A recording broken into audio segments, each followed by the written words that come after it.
Hello viewers, I'm SB and welcome back to Sunless Skies, or apparently we are experiencing a little bit of a thunderstorm, it sounds like, I guess to match the one that's happening outside. I'll tell you, it has been raining outside my place for like 5 hours, and the entire time it has been roughly the intensity of the entire world being underneath a waterfall. I don't know, the world might be ending, but if the world's gonna end, listen, if I gotta die, I'm gonna die playing video games. So, we have a bunch of plot threads now that are halted, a bunch of places where our progress is halted by a lack of savage secrets. We know how to get savage secrets very easily, but it's going to involve going back to the Reach. So we're definitely still in exploration mode. We have a lot of Eleutheria left to look around, but I think the number one most important thing that we could do right now is find Eagle's Empyrean and try to figure out how we get back to the Reach.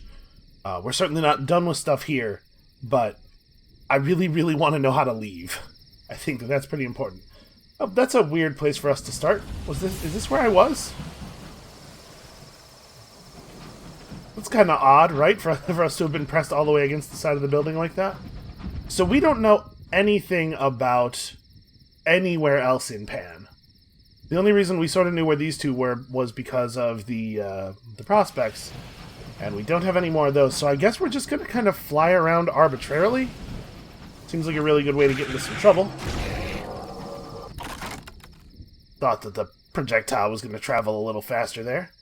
Well, we do not need to disperse his rubble to lose terror, so I guess let's get ourselves an uncanny specimen. Or not. Partial success. It's a good start. 18 sovereigns won't even cover the amount of money that we're going to have to spend to repair the hull damage I just did. What a terrible outcome. Let's hope it's not auspicious. Oh, is this a little homestead? Conceals a sunken cavern. Inside, someone has tried to conceal a fire. A single candle burns in the cave entrance, not to offer light, but to deepen the darkness beyond. The hermit drags a sharp rock through their flesh, carving spiral patterns on already bloodied skin. Yeah, so we could just observe the hermit for a moment, get ourselves another Eleutherian mystery. We could trade supplies for a savage secret, and a little more. This is what we did last time, wasn't it? I don't remember what a little more meant. I do think I remember us gaining a bunch of terror. Is that right? Did that happen? We could drag the dude from the cave and put him to work, but I don't know that we want this guy with all of the carvings in his skin on the train. I think that's going to freak people out. We can buy supplies at Caduceus. We can get to Pan from here. I think this is safe enough to do. And we really could use savage secrets. The hermit takes your supplies, beckoning you into their cave. They shrink from the dim light of your candle, cowering and chewing on their ragged, bleeding fingernails. The cave rock shows the effort of their labors. Wet crimson symbols and scratched down snippets from the other side of sanity. Behind them all, a truth to be whispered, but never spoken. I don't remember exactly how many savage secrets we needed. Oh, hey, hi. How's it going? Surprise! Well, shoot, I missed with about half that payload. I'm pretty sure that those two projectiles together kill it, right? I think so. Whatever, we got there. I don't really want to... I think we're just going to use the cannery to extract its heart. Maybe we could get something of value out here. Probably could not just straight eat the heart, right? Okay, we got some hours. That's fine. We'll make use of some hours. That said, imagine how powerful we would be if only we could gain the courage, the rich, tasty courage of this cantankery by devouring its heart. And we still have plenty of supplies. Fuel is definitely more of a problem than the supplies are. So yeah, there's rose vines all over the place. This whole area of the sky is very rose-obsessed. Do I hear a massive storm ahead of us? I sure do. Alright. We're going to try to get kind of close to it and see if we get an interaction prompt. I'm definitely scared. This one is a weird color, and that is scaring me more. We're just going to kind of get close a little bit here. Jesus. They're doing a really good job of communicating the idea of depth with the way that's canted. That looks really deep and horrible. And there's a building here, the Well of Wonders. Can we not interact with this building? I'm gaining terror rapidly. Alright, we're going to try to get close to the middle part a little bit. Okay, we do get an approach option. The air is thick as treacle. Rocks rattle against the hull, thrown by the well winds. From deep in the darkness comes a sound, the tortured whine of damp violins and rusted horns. The universe tuning its instruments. The descend into the well option says, yeah, hulls can be repaired. We could look into the well, and the well will look back. This will enable you to lose your well rights or perform the Rite of Raving. The Rite of Raving. So okay, I'm a little concerned here, but we descended into Old Tom's Well, and that turned out basically fine, right? It's not like it's just going to consume us or anything. We should have a look. I know that it's not cheap to repair our hull right now, but we have some Eleutherian mysteries. We could get it done. Let's have a look first. We'll look before we leap. The Well of Wonders is smothered in stories. They say it is the place where possibility went to die. They say it is the grave prison of the first storyteller. They say that if you endure the winds, you will learn that which was never known. Okay, that's interesting. So we could enact the Rite of Raving to gain veils by lowering our mirrors and hearts. I'd be more inclined to do that, first of all, if it said actual numbers here, and secondly, if it were like the case that we could lose iron instead. I don't really want to drop my mirrors. Okay, so if we were to get enchanted by a different well, we could if you get enchanted by a well, you can go to a different well to wipe it. So these are all reversible. I feel like we need our mirrors a lot, though, especially as we're pushing through the steps of the Martyr King's Cup. Like, I don't think I'm willing to drop our mirrors rating. Let us perform no rite. It does kind of seem like the wiser choice. That said, if we're going to keep our mirrors, our ability to investigate, we may as well go and investigate. Between the well's pull and the well wind's push, your locomotive is jerked and jolted. The engine room is unbearable. But before your stokers collapse, you push through to a calm beneath the storm, a bubble of peace surrounding a floating garden. Here, a maze of pebbled paths and immaculate hedges leads only to vicious thorned bushes which surround the island. A full half of the place is dominated by a Grecian-style theater, with seats carved out of a hill to face a stage of bone-white sand. On the edge of dream and awakening. I feel like we spend a lot of time on the edge of dream lately. Okay, that's the only option we have? Awake. The play will begin once again. This time, my story will be told. Visitors from far away. A new taste in the air. You trespass in my garden. Silence is broken. Clumsy animal footsteps. The stench of human flesh in my presence. Trespassers, you walk my paths, pluck the fruit from my trees, gorge yourselves until your bellies ache and your fat chins glisten with juice. Enjoy your stolen feast. You and you will join my chorus. The rest of you are not worthy of a role. Wait, that one, the captain, walking alone. The captain, yes, a different kind of soul. A spark of potential? Perhaps. We shall see. Prepare to wake up, my children. We have guests. The humans disembark to enjoy the calm my garden provides. Flower-perfumed air brushes their oily skin. Red apples burden the trees and swollen berries cluster on every bush. They pause, cautious, but soon feasting begins. So we're viewing the crew of the train from the viewpoint of the well? Or... yeah, I guess the well. So does the captain tour the theater or explore the garden? I personally would tour the theater. What do I think Sister Patel would do? I don't know. I think touring the theater. I don't think it's a big... I don't think she has any particular draw to either of these things, so we're going to do the one I would do. It is perfect. I would not permit otherwise. The trespasser captain stands on my stage to witness the entrance of the audience. Their crew fills the front row. More of their kind, recent arrivals, take the next few rows. Behind them, men of rubber and outcast bats and buzzing devils, and the rest are of no consequence. They can only hope for the privilege of witnessing a story greater than their own. And they will finally have that chance. The humans disembark... Oh, that's not even new text. So, the trespasser captain stands on the stage, their crew fills the front row.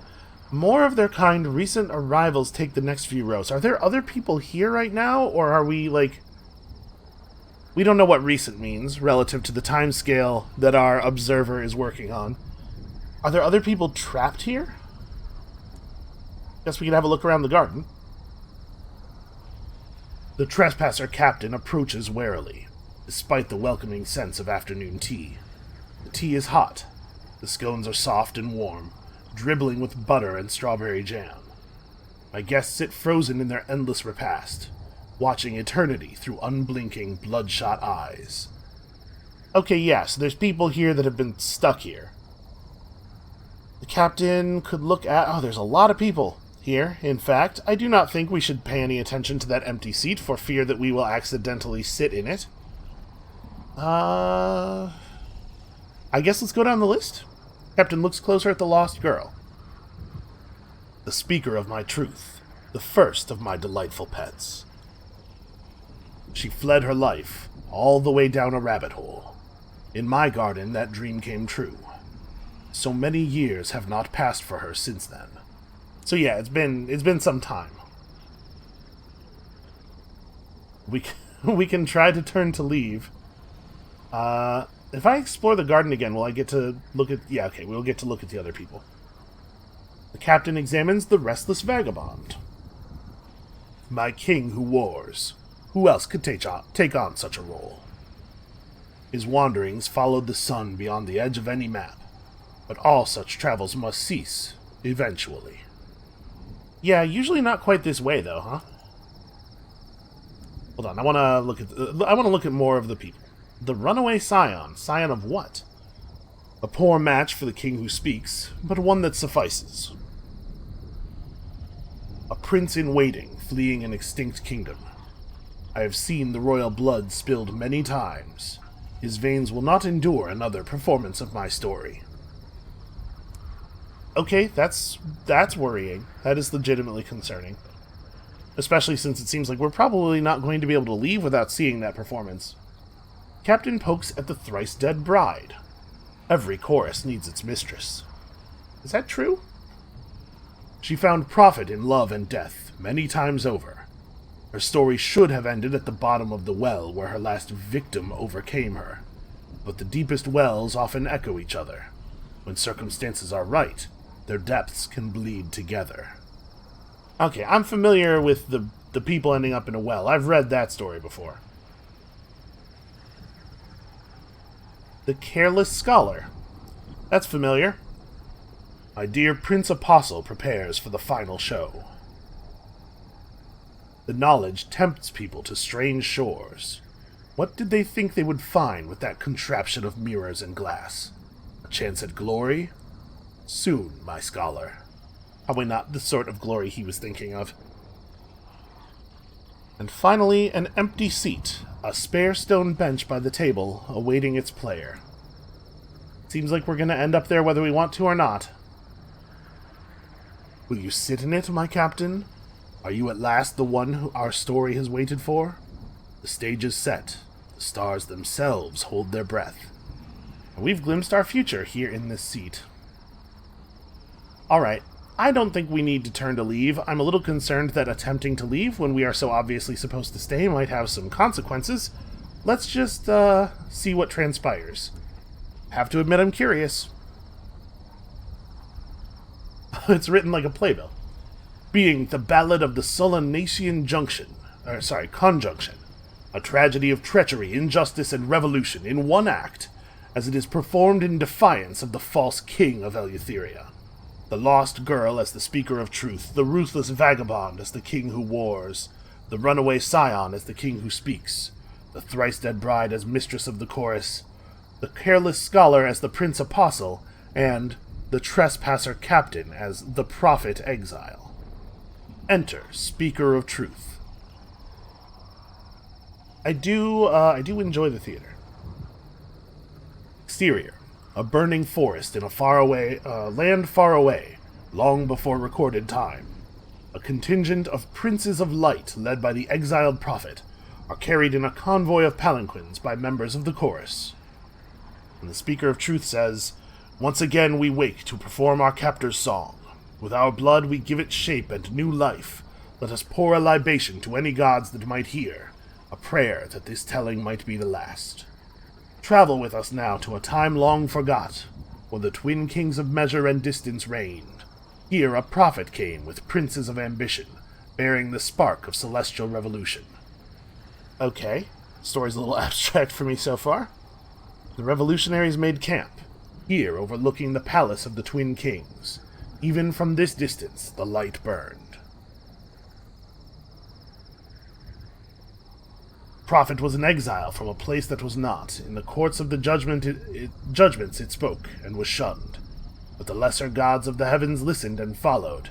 In robes of saffron and cinnabar, they sought a new order. So there's a way that you're supposed to read sort of poetic dialogue like this. I know enough about it to know that I'm probably not doing the thing. Probably what you're supposed to do here is try to identify what the meter is and what the stress syllables are, but I have no idea, man. The princes of light say, "We travel with honor to petition the twin kings to let Eleutheria lead the way to the promised conjunction." Exterior, a campsite in the twin kings' domain. Purple flames burn in the treetops. The prophet exile holds court in rags of red and yellow, their face hidden. The princes of light whet their blades and sing of revolution. I'm a little worried about the wetting of the blades during parts of this where I'm on stage. The prophet exile prepared a messenger. The twin kings had to be informed of the new arrivals. Also, where did I get my rags of... Did I put those on? I guess they're on now, whether I put them on or not. And the prince apostle says, "Great prophet, I beg of you, do not be deceived. The false gods of old will not be swayed by logic or sentiment. We must show them respect, but keep our blades sharp. Greet them as friends, yet expect no welcome in their court." Okay, the prophet exile sends a message, but what message?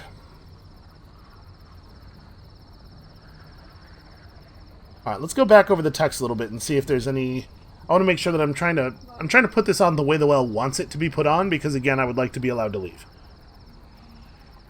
And it seems to me that the reason all of these people are trapped here is because they haven't been able to put on the play correctly with so few members. So let's get this right. The twin kings of measure and distance reigned. Here a prophet came with princes of ambition, bearing the spark of celestial revolution. So I'm the prophet, and I'm the prophet, and me and the princes are bearing the spark of celestial revolution. We're petitioning the twin kings to let Eleutheria lead the way to the promised conjunction. This is before recorded time, so the promised conjunction would not refer to Eleutheria reluctantly joining forces with London, right? I wonder... Boy, I have some questions. We are sending a message of rebellion, I think. Right? I think this is where we're at. The twin kings were to be shown the future. I am a prophet, after all. Was this how it happened? The details fade. Stories change so easily. Even history can be bent around them. Oh, I wonder if we're not so much matching, like trying to perform correctly the story of what happened, as writing it now. That's very interesting. Exterior. A campsite in the Twin Kings' domain. Princes of Light whet their blades and sing of revolution. We do love the revolution. Do I take a moment to reflect? Intentionally deviate from the script? Or do we speak to the Princes of the Light? I am a little curious about intentionally deviating from the script, now that I'm wondering if we are in fact writing the Well's understanding of history that it maybe is not 100% clear on. I'm curious. Let's try it. I'm gonna take a moment and just try to think about my options here. You try to stall, my captain? It will not work. The play will be performed. You will play your part, and mine. I will be free. That's interesting. Let us consider, for a moment, ourselves. Very well. I am a storyteller, become story. All stories yearn to reach their end. This guy's never heard of The Walking Dead, eh? There was supposed to be a rim shot there, apparently. I didn't set that button up correctly. When mine is finally complete, I will languish in ignominy no more. Alright, we know a little something about what's going on now. A little tiny, tiny something. I suppose... So wait, I had different options after I did this, right? If I take a moment to reflect again... Yeah. The Prophet Exile thought on its past. Were there clues to be found? They had to hope. The Speaker of Truth says, the Prophet had little form but a fading memory of a place far away, where dreams were truth and reflections doorways, a slithering under robes, a flicker of red, a priest-king with no god, seeking... that'll be quite enough of that, my dear speaker. My secrets are my own. Our trespasser captain needs only to know the part they must play in our tale. Prophet had little form but a fading memory. Huh. A place far away where dreams were truth and reflections doorways kind of makes me think of the, what's it called? The House Without Walls? The Manse? From Cultist Simulator? I mean, there are bound to be similarities in the narrative design, I suppose. Okay, let's speak to the Princes of Light. I think this is where we're headed now. They had been seduced by promises of greatness. It was easy to persuade them to seize it. Yeah, that is usually the way that works. The Prophet had gathered them, princes who would not be kings, the young and weak, outcasts. Their ambitions were easy to twist. The Princes of Light say, down with the kings and the light of their laws. We stand with our Prophet Exile and the wise apostle. The wise apostle. Let us consider the apostle. What do we know about this apostle? My apostle, the first to shield me from the light that burned away my existence. The light of the arrogant kings. Their princes were not willing to languish in service in the hope of a glory that the kings would never offer them. Ah, but wrapped up in stories of inevitable victory and cowering bravely behind my figurehead, their resentment became my serrated blade. I'm not sure that I like the person that the Well of Wonders once was.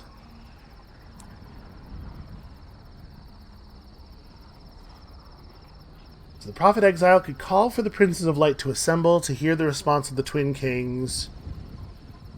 We could speak to the Princes of Light and try to persuade them to seize their moment here.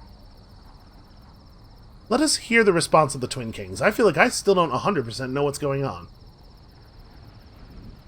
The messenger came, resplendent in black robes, offering an olive branch of peace to the Prophet and princes. The Twin Kings had granted a hearing, a conclave to discuss matters of transformation. Okay, that sounds good.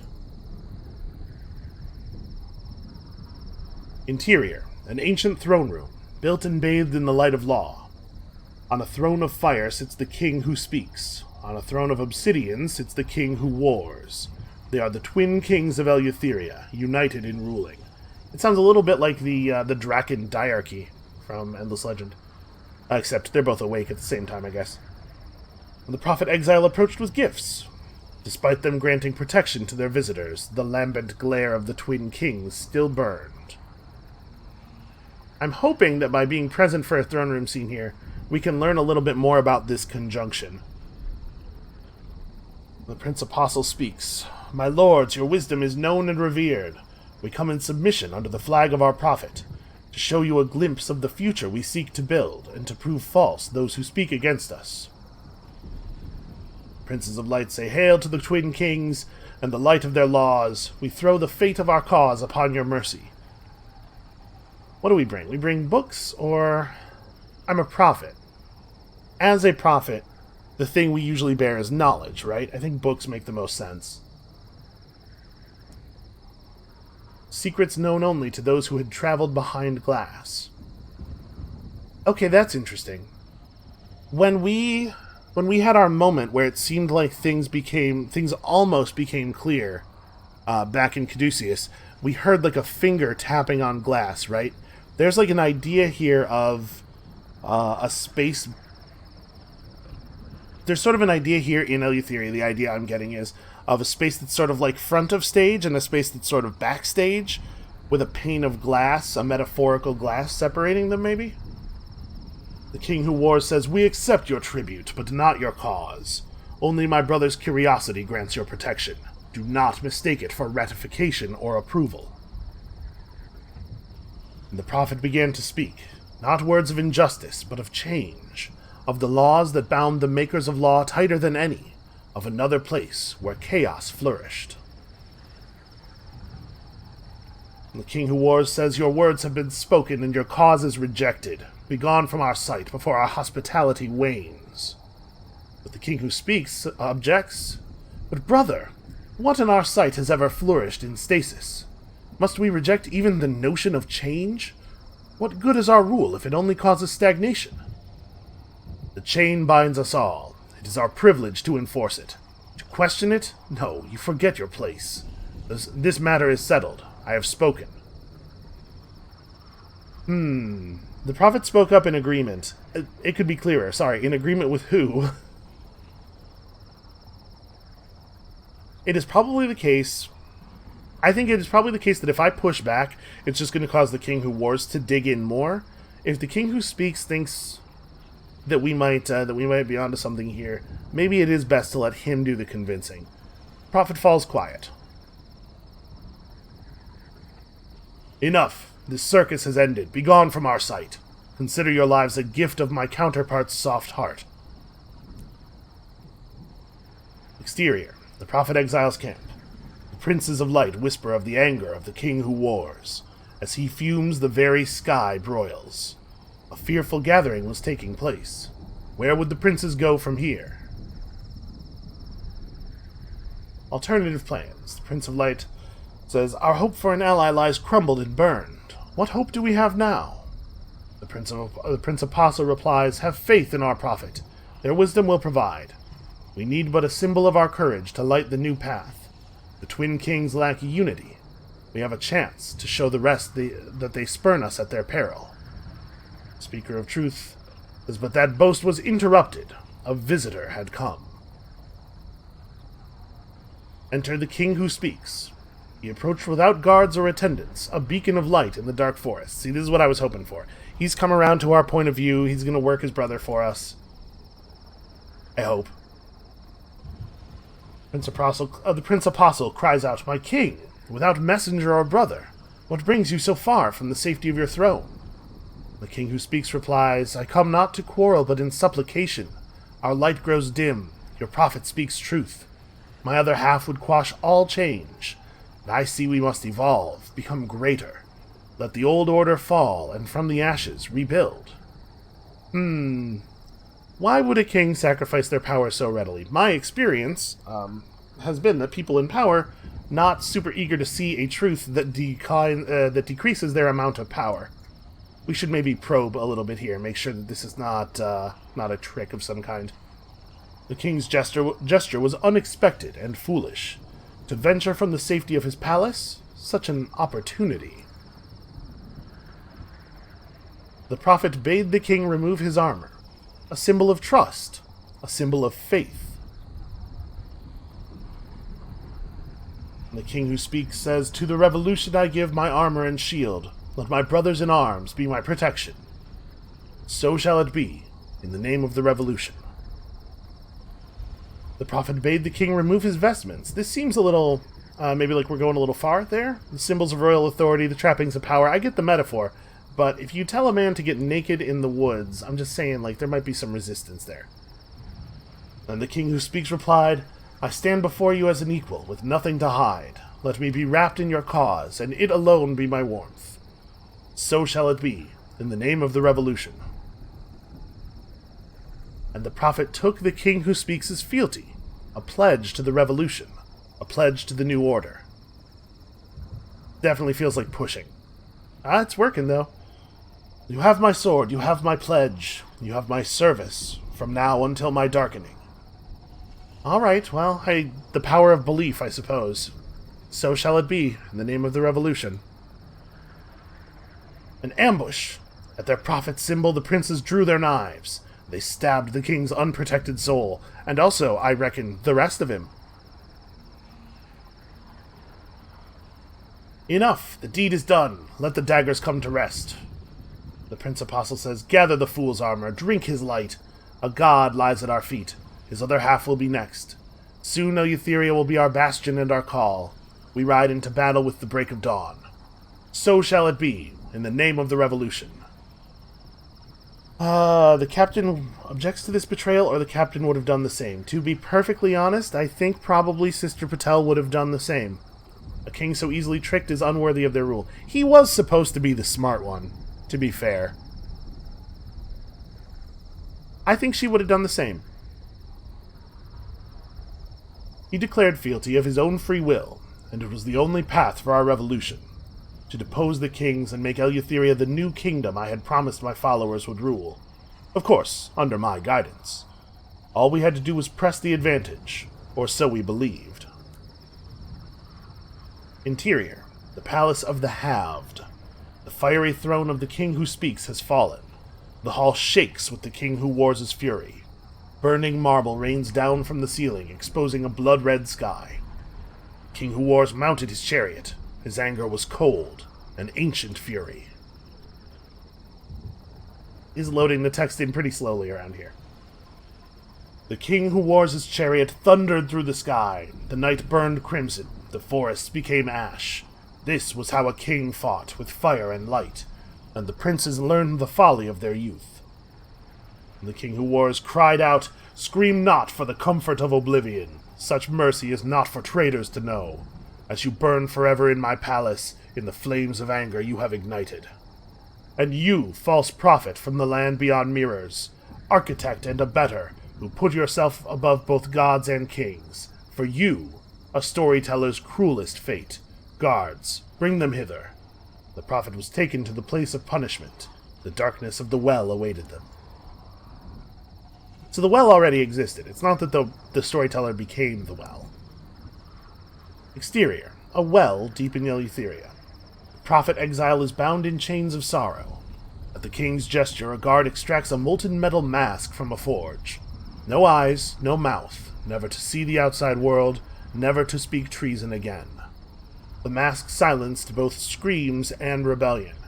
I bet it was real loud inside there, though. Let justice be done, and all gathered bear witness, as we cast this outsider into their final rest. Let their flesh rot till all that's left is a cry that shall never escape this echoing place. A story to rage in the darkness, never to be told, an anger never to be sated or released. With mortality severed, cast this wretch down the well. Judgment is rendered. I commend thee to hell. And so I was thrown to the well, reduced to nothing but a story, one never to be told. But I am patient. Yeah, well, he got it out. I guess he wins in the end, sort of, except for, that mask thing. And so the conjunction was ended, and the king made the decree that all stories be forbidden in Eleutheria's domain, to prevent further treason or call for revolution. But stories are stronger than kings or their princes, and a second would come with its own consequences. But that is a tale for another time and place. Ours has, at last, been told to completion. It lives in your mind now, and when you depart, our captor will be with you, a whisper in the dark. Okay, well that does explain some of the weirdness about Pan, doesn't it? Here we are at last, Captain. I chose well. So many times we tried to tell the story, so many times we failed. But finally, the curtain falls. The lost souls of my audience are free to carry the tale of my revolution across the heavens. In its telling I will live again, and watch the stars themselves fall. When they are dark and my brethren behind glass no longer have cause to fear their laws. But that is none of your concern. I return your small life and crew to you. Consider that the expression of my gratitude. Okay, yes. I am thankful for your thanks. The dim light of the theater returns. Rows of desiccated corpses in the audience stare back at you. Only your own crew has not succumbed to the ravages of time. Your hands are wet and sticky. The knife in your hand drips blood. Okay, well, I'm glad we managed to work that out faster than the others did. You are on the stage. Your clothes are soaked with blood. The corpse of the runaway scion is at your feet, killed by the knife in your hand. The rest of the cast lie around you, now mere ash and bones. Only the lost girl remains, no longer young. The debt of uncountable years hangs on her elderly skin. As her last seconds tick away, she slumps to sitting and lies down. She smiles at you and shuts her eyes. She is at peace. Something slithers at the back of your mind, just for a moment, and it is gone. And somewhere, the erstwhile archivist is saying, "Ha! I told you so! I told you! I wrote it down! You didn't listen, and now look at you!" The garden is completely overgrown. Most of its paths are impassable. The great theater is empty, save for your own crew. The rest of the audience is gone. Your role here is over. The prophet exile has escaped from the well, reduced to a mere whisper of revolution, but a story that even the gods could not destroy. It will be told again, far from here. It lives. You know, to be perfectly honest, I think that probably Sister Patel is pretty okay with the way this turned out. I think she would absolutely be on the side of the prophet exile against the kings, and frankly, like, as much as it's unsettling to have your mind sort of taken over and then to wake up with a corpse in your hand, if this dude was really royalty, that, you know, I don't think she feels that bad about that either. Well, that was an experience that I was not quite expecting to have. Okay, let us never be here again. Oh god. Oh, Jesus. What on earth is that? Well, whatever it is, it didn't actually do very much damage. I mean, it's a Griever, obviously, but I don't know what that means. I tried to dodge. It doesn't... Is it hurting us when it does that? Maybe I should just be firing the one weapon. No, I'm not actually taking any damage. Is it just trying to push me into the well or something? Yeah, we didn't take any damage from any of those hits at all, I don't think. That's strange. Also, why did that one get mad? Several globs of Griever remain. They continue to spew livid ichor into the sky. The largest gobbet is still half covered in stiff, knobbled hide. It is probably sturdy enough to patch some fractured plating. Ooh, if we have enough visions of the heavens, we can trade them in for a moment of inspiration. That is the thing that's worth doing. It's not that hard to get visions of the heavens. Obviously, this is the option that we want to take, though. Its hide is wrinkled, the texture of baked elephant skin, and grimy with detritus accumulated during the Griever's long sleep. The creature must be centuries, even millennia old. Flay the hide off and stretch it over the cracks in your hull. That should do the trick, and also really upset whoever happens to be standing around when we pull our train into the next station. Did I shine my light directly on it? Is that what happened? Maybe we haven't shined the light directly on any of the others, but I could have tagged it with the light while we were turning around. I wonder. Well, they don't actually seem to be dangerous.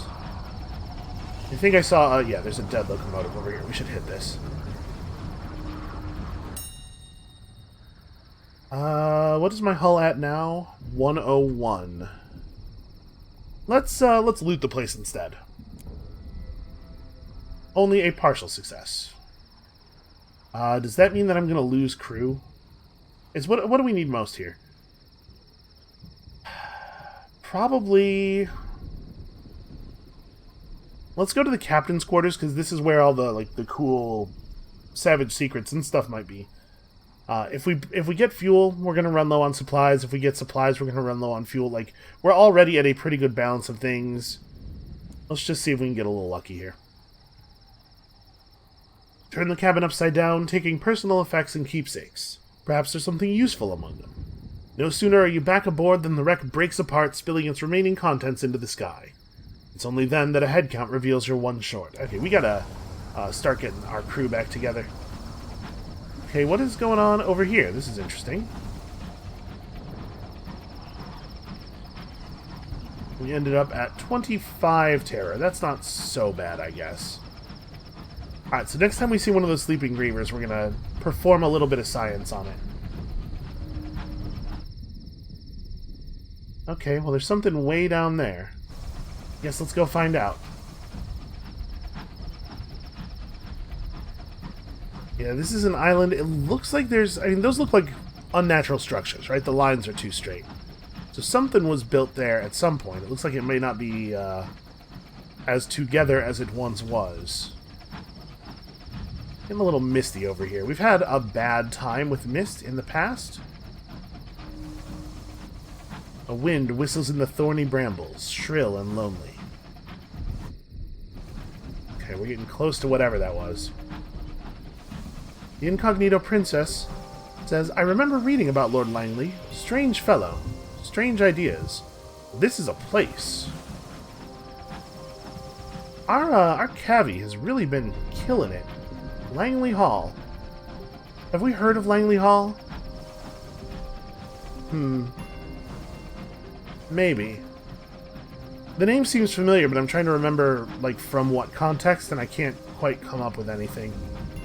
It might just be because I'm a really big fan of the Lone Gunman. Should we kill? You know what? Yeah. Let's go see if we can kill that real quick. And we'll hit Langley Hall and probably have to go back to Pan. I guess it depends on whether or not they sell fuel and supplies. Where did you go? Okay, well he led us to treasure at least. Maybe there was never a senior scrivener here at all. It was just another one of those visions, you know? Those visions that we're constantly having. Ever since I took control of this damned haunted train. You see Langley Hall, are you near Langley Hall? Its windows warm with candlelight. It seems like the dock must be on this side.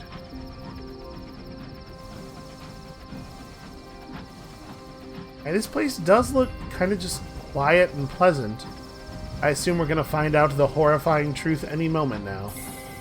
It does worry me a little bit that that's called the Greater Mingling.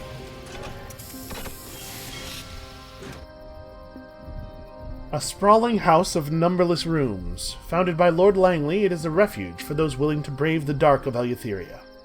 Outside it stands the last lamppost, the farthest flung beacon of London life. A jetty off the edge of nowhere. Cottage the size of a cathedral. Wow, that is really something. Mellow candlelight shines through its frosted windows like spilt treacle. Here, the vanished Lord Langley founded a home away from home. A London for the exiled, the lost and the lovelorn. Distance is suspended inside. No one has ever claimed to have charted the entirety of the limitless hall. Maybe we shouldn't go in there then. Seems like it would be really easy to get all the way lost, like the real kind of lost. Alright, all are welcome here, provided that they are welcoming of all. Let's remember that. A man in a faded postal uniform greets you at the end of a battered jetty. He carries a shuttered lamp in one hand, its light the deep amber hue of the last lamppost. Hello, hello, a new guest! This way, please, let's get you somewhere warm. He produces a set of keys, and strides toward the oak-paneled front door of the house. He knocks thrice and then unlocks the door. This way! The sound of laughter spills out. Inside, an endless house party is in full swing. Guests who enter Langley Hall rarely leave. That was my concern. Let's remember that he knocked thrice before unlocking the door. You know, that it seems like you could come up. The hall is the oldest part of Langley's project. From here, staircases wend their way to other rooms, halls, landings, and wings of the cottage. Guests sit on stairs, sing from the banisters, or promenade along the hall in search of friends. You know, promenade, it might be that it's like promenade as a noun and promenade as a verb.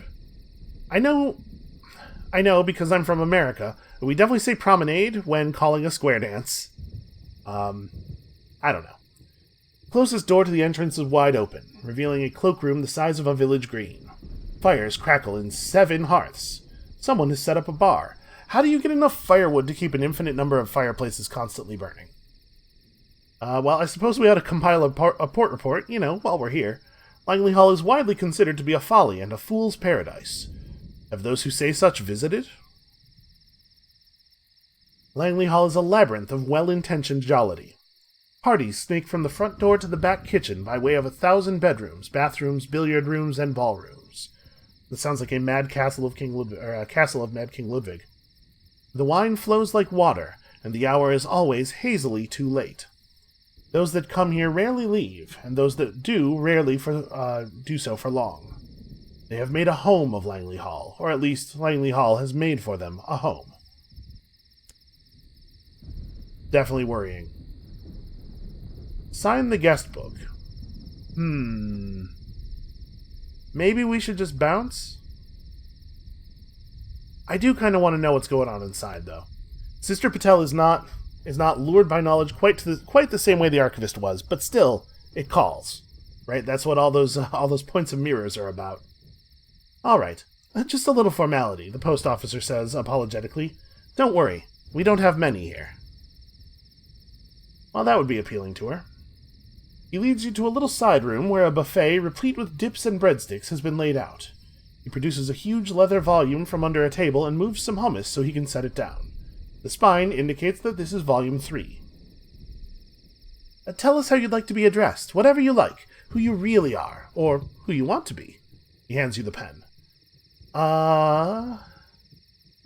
This will change how your captain is addressed throughout the entire game, really. Listen, I may not have chosen to become Sister Patel, but it's who I am now. And at this point, it's who I've made myself. Post officer nods, blots the ink, and closes the book. Very good, sister. You're welcome here for as long as you care to stay. He shakes your hand. One thing, just a note of caution. If you go exploring, we don't know how far the hall extends. I doubt even Langley does. Well, how could that be? Somebody had to build it all, right? Was this built or was this discovered? Because that bit of knowledge is going to change my opinion of staying here. If we hang up our coat and hat, you'll be able to explore more options in Langley Hall when you have declared your intention to stay a while, but you run the risk of wanting to come back. The hall engenders dreams that weigh like an anchor on the dreamer. It makes me nervous and also extremely curious at the same time. I would absolutely be the kind of person who gets horribly, horribly killed in a Lovecraft story. Let's look around this shallow part of the hall first, shall we? A house, bounded on the outside, but inside endless. Langley Hall extends as long as it likes, without interference from the laws of measurement, architecture, or probability. Some floors are littered with rooms like the inside of a beehive. Others contain but a single bedroom. Doors rarely connect one or more rooms at a time, Lord Langley having apparently preferred his guests get some exercise when moving from their bedrooms to the library in search of a nightcap. Langley Hall stretches on for lifetimes. To find anything in the labyrinth, you'll need to go exploring. Going from floor to floor or even room to room, one is often confronted with a staircase. These can vary between 300 and 300 stairs, and there's no guarantee that on descending one you won't immediately be confronted with one going up. It really does sound like a castle of Mad King Ludwig. Well, unfortunately, we're bad at hearts. We could embark on an expedition into Langley Hall and keep our crew in line with the threat of violence, which is probably something Sister Patel does relatively frequently. So we'll have to pay some supplies, and we cannot access the menu that tells us whether or not we can buy supplies here yet. Hold on, return to the hallway. I'm going to try to leave Langley Hall. We're going to come back inside after we see if I can buy stuff here. The post officer escorts you to the dock. Not good to go out in the dark alone, sister. He shadows you all the way to the engine. He waits on the platform as you make ready for departure. Even as the dark rolls in to swallow your engine, the amber light from his lantern lingers. Okay, so there is a bazaar here. We can buy both fuel and supplies. Let's buy some of both. Let's get back up to a traveling amount of fuel, and then maybe buy 8 crates of supplies to completely fill the hold so that we can afford to use some of them. Right, 11 supplies is probably enough to screw around inside the place. Okay, now we go back in. let's do a little bit of exploration. How long has it been since your last visit? Post officer is here to greet you again. I'm so pleased you've returned. This way, please. Everyone will be so glad to see you. He unlocks the oak-paneled door, and a familiar flood of amber light and bright laughter spills out into the cold. Okay, so let us, I guess, actually, you know what, before we go wandering around, what is up with Lord Langley? Could we speak to him, maybe? It's only polite to introduce oneself to the master of the house, and the host of this endless party, and of course, Sister Patel stands on protocol, obviously. Post officer looks deeply uncomfortable. Not sure I ought to say. His lordship's business, and this is his party, see. He found the house and wanted guests. Invited those of us who, for one reason or another, weren't suited for what London had become. New London made him sick to his stomach, he said. Post officer runs a hand through his hair. I won't betray his hospitality, but I'll tell you what I know if you agree that, if you do find him, you'll respect his wishes. And that's what this place is about, respecting each other. So yeah, he found the house, not founded. Alright, yes, I accept. Obviously, whether or not we accept, obviously, we would say that we will respect the intentions of Langley Hall. The postal officer bites his lower lip. It's the topic of choice here. Where's Langley? Have you seen Langley? He sighs. Anyone who says they know the answer is lying. But if you want a place to start looking, when he was with us, he favored a particular chair in the lounge. An old friend of his is still in the yellow drawing room, and he was on good terms with the cook. He considers you for a moment. What if he doesn't want to be found? What if, wherever he is, he doesn't want to come back? Okay, well, we could try to find the cook, the lounge, or the friend in the drawing room, the yellow drawing room. Alright, let's have a look around. You know, it's entirely possible, if we can find Lord Langley, that he might know a little bit more about Eleutheria as a whole, and also sort of what's going on here. Because apparently he's been here for a while. Yeah, let's go. Let's go in. So we have the ability to roll the dice for some, I assume, for some amount of staircase spelunking. We can exchange an unlicensed chart for help with your map. An amiable cartographer has made a mission of mapping all Eleutheria. He resides in Langley Hall, where he started his venture. Yeah, it seems like he might be here for a minute. We can exchange a moment of inspiration for help from a sardonic music hall singer. She knows her way around the place and will assist you in exchange for help with a song. These are a little hard to come by, and they seem to be pretty valuable. Unlicensed charts, I think we're actually better at getting. I want to start by rolling the dice here. I want to get a successful result on this and see how much staircase spelunking we get from this, and then we'll have a better idea of like what the unlicensed chart trade is actually worth. Okay, bad start. You wander through empty hallways and disused bathrooms. Bedchambers where never has a soul slept begin to wear on the crew. They follow your example, but your pace is too much for some. Progress slows. You are forced to turn back, lest you begin to lose men as well as morale. Still, your charts of the hall have been expanded somewhat. A creak of an old wooden stair, the feel of soft carpet under your feet. So if we gained any staircase spelunking there, it didn't tell us. We could just send out an expedition, convince the crew to go do it for us. That's not really how Sister Patel leads. Try this again. Okay. You march your crew as quick as you're able through the long, winding passages of Langley Hall. You ably spelunk shattered stairways, crawl through secret passages in the walls, emerge blinking in candlelit bedrooms where all manner of parties are being held. The breaks for enjoyment improve morale and double your speed. Your map expands, and when you return to the Hallowed Hallway, you find you've supplies left over. Hey, we didn't actually even use all three. The smell of champagne rises from below, along with the unmistakable scent of fireworks. Going off inside the house, sure, why not? Oh, interesting. Footsteps on the staircase above. A horn sounds. Guests thunder by, dressed in pinstripe. A deviless in a golden gown scowls at the stampede. Just because anything goes here doesn't mean that it should. Well, it seems that we've discovered the kitchen door. Ribaldry can be heard from within. The smell of hot pot whiffs tantalizingly toward you. Okay, so we have 15 spelunking. So every time we succeed on the roll, we gain 15. Or maybe it's like we gained 10 when we succeeded and 5 when we lost. Because it did say that we gained some knowledge on our map when we failed. Your explorations have borne fruit. You've found the kitchen. You can practically taste the pepper in the air. Having found the kitchen, you'll always be able to return from the Hallowed Hallway. Okay, so the place is not like shifting or anything. It's just very, very, very big. You are assailed with a wave of warmth and the aroma of bacon cooking on the cavernous stove. It seems that the real party is in here. Champagne corks pop.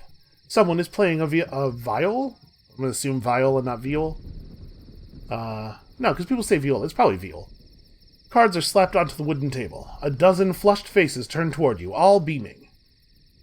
Okay, so if we were to... In order to search for Lord Langley, we'd have to bring the cook a caged catch because they want to cook. Also, not good at convincing people to tell me things in any way other than threatening their lives. And there are options that we will only have while we are lingering for a time. Okay, well, there's one person we can talk to here. The notorious flirt disarms would-be suitors with bon mots that stay just on this side of good taste. What's the matter? Verdant eaten your brain? You look like you've never seen a woman before. She practically inhales her whiskey. For some reason, that gained me a terror. I guess that I'm supposed to have been out-clevered so bad that it terrified me? This really isn't our place. Let's go exploring again. We have some supplies left, and we can afford to go all the way down to 0 now that we know we can buy more.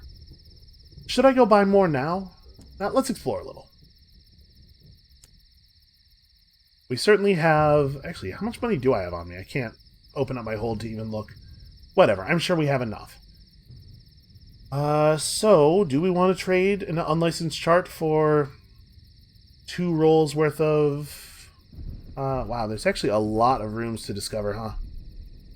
Affiliation Bohemia 3 we do not have. Academe we do not have 3 of. This we could probably get up to 3 on. I bet we could swap our crew around a little bit. Alright, well, for right now, let's just try to find our way to some places. I'm going to just take some rolls.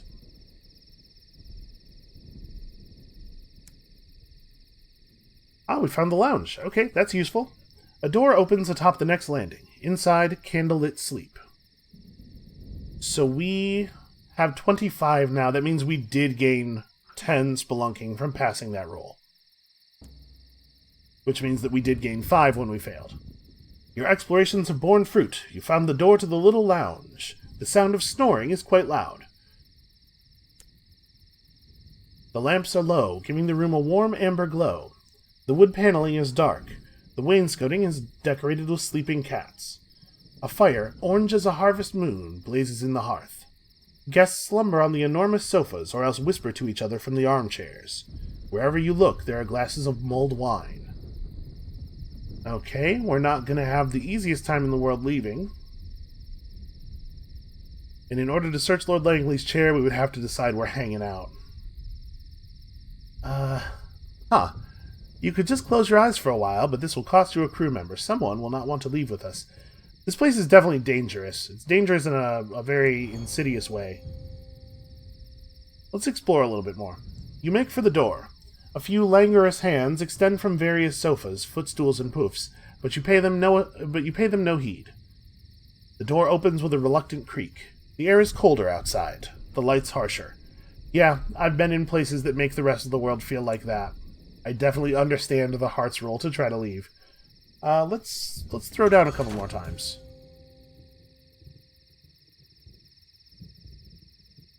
Fervent knocking on a door above. A bellow in response. No one's here! Okay, so we haven't found anything. I'm going to go ahead and toss a chart. We can't use all of our charts. Remember, we need one for the princess storyline, should we happen upon Piranesi. But we could probably afford to trade off the other one we have left here. Maybe. An indulgence of curiosity. Well, of course, I've not seen the whole thing, but I thought I'd best try to see the rest of the region instead. I'm not getting any younger, and that seems a more achievable goal. Though Piranesi's going to give me some trouble, let me tell you. Oh, really? Do you know something about that? Because I would love to know something about that. No? Nothing to tell me? Well, I think that, I wonder if we're going to be able to explore both of these? Well, the yellow drawing room is definitely more urgent. The yellow-white stucco door is shut. There are some formalities to be observed, even here. Alright, well, let's knock then. Maybe 3 times, right? Your explorations have borne fruit. You have found the way to the yellow drawing room, where voices drone from within. The room is warmed by a number of candles on silver trays. The flickering light renders the yellow wallpaper the color of melting butter. Volunteers creep about the room, topping up brandy, ironing fresh newspapers, and clearing away spent candles. A few faces glance up as you enter, but none look longer than briefly. If you wish to engage with the occupants, you must work to capture their interest. Man, all of these hearts rolls... Well, we could just try to identify Lord Langley's friend. I wonder what the penalties for failure on this will be. Let's give it a go. We'll find out. Never mind, we won't find out. We're great at this. A woman stands by herself smoking a long cigarette. Her eyes are pale yellow. A deviless. Those eyes, like drowned suns, meet yours across the room. I've heard of you, sister. You've been asking questions. As it happens, I'm tired of waiting for answers. She opens the watch on her wrist. Inside, not cogs, but a soul, emerald and jaundiced. His, for safekeeping. Oh, don't look at me so. I am not, nor was ever the type to be his lover. She sighs, perhaps regret, perhaps pity. He was waiting for someone. He told me he wouldn't remember who he was. He told me he thought he might find him in the laundry. She blows out a puff of smoke. You tell me. Perhaps it will all come out in the wash. Okay, so Lord Langley is not in possession of his soul, which is not directly our problem. I guess let's try to find the laundry cupboard. Pretty lucky that worked out. Okay, and no, we do not have the ability to search the other room at the same time. Alright, let's step out of the hall, go back to the little shop at the dock, buy ourselves 9 more crates of supplies real quick here. Yeah, we got plenty of money. And go back and look for that laundry room. I am going to resist the urge to hang up my coat and hat. We are leaving shortly. Hopefully this won't lock us out of whatever we need to do in the laundry room. Oh, we can just climb right up to the solarium. Okay. Then I suppose we ought to. Light, white and fervent, spills from above. A frosted glass door, garlanded with stained roses, stands ahead. Your explorations have borne fruit. You have found the way to the solarium. Bathed in such radiance, all the other light seems anodyne. Though in Langley Hall, it does not look out on anywhere in Eleutheria where sunlight has been extinguished. Yeah, I was going to say. The reason this place doesn't seem to make spatial sense is because it's extending into somewhere else. I sure wish I knew where. Golden light pours through the glass dome, gilding the faces of the astronomers, aristocrats, and assorted hangers-on who congregate here. The conversation is polite and dignified. Plates of sandwiches circulate. Someone is passing around glasses of sparkling wine. Everyone looks out of the main window, which faces some distant sun, chained in the imperial sky. Oh, is it the sun of Albion? Langley's Hall draws some parts of itself from farther afield than others. Well, I don't have the tools necessary to make polite conversation. Trading tea for a ministry-stamped permit is definitely an interesting idea, because it's really not that hard to come by tea. But, we don't have what it takes right at this moment. Let's go exploring a little bit more. We brought lots and lots of supplies. I feel like the whole of Eleutheria is a place where the Archivist would have been more effective than Sister Patel. I'm trying to remember. I'm pretty sure that with the Archivist, we picked up some points of Bohemia affiliation somewhere. If I can remember where we did that, we can maybe go get them again with Sister Patel, because it seems like that's going to be really important to us, and we currently only have 1 point of that affiliation available from our crew. Let's keep making this roll. We can afford to just spend a ton of supplies doing this. Oof.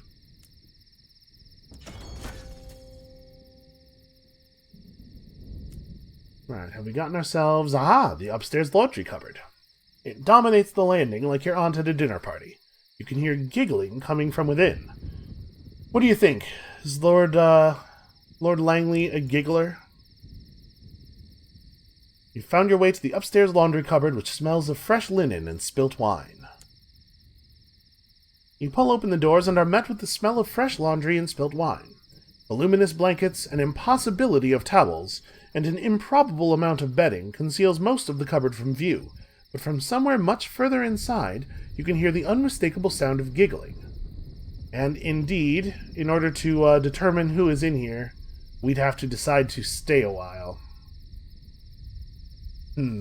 Is this something we want to do? I'm worried about... The way it sounded was like we're going to have to periodically come back. I think I don't want to commit myself to having to periodically come back to this place until I know how I'm going to be able to leave Eleutheria, because we may have to do a lot of flying around. You guys were not present for this, but I spent a long, long time flying around Albion looking for Perturance, and I'm worried about the same thing happening here, except interrupted by me periodically having to come back to Langley Hall, lest I suffer withdrawals.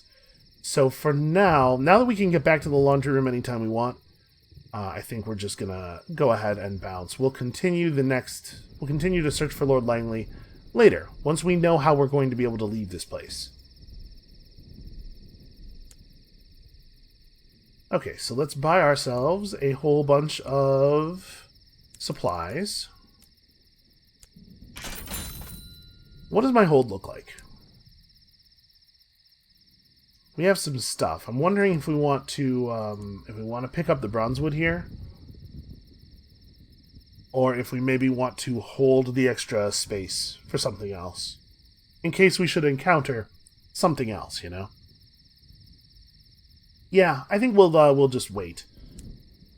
Probably, I'm looking over at the timer now. That ought to be it for us for today. We certainly accomplished some things. We learned some stuff. I feel a lot more secure being in Eleutheria, even though nothing about it has changed, just because I understand the place better. The fear of the unknown is not a joke, it turns out. So come back next time, tomorrow, when the place gets even less unknown, hopefully. And we'll see you then.